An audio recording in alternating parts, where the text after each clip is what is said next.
वालेकुम व्यूवर्स, आज आपको हम दिखा रहे हैं 3 मरले का जो हमने सेट छोटा सा तैयार किया है। बड़ा प्यारा है, ज़बरदस्त लोकेशन पे 20 फुट इसकी ये मेन गली है, स्ट्रीट।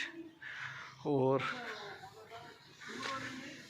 हम इसके अंदर इंटर होते हैं। ये इसका है कारपोश और यहाँ पे ये वाटर टैंक और इसके साथ ये छोटा सा ड्राइंग रूम और इसके साथ ये वॉशरूम वगैरह।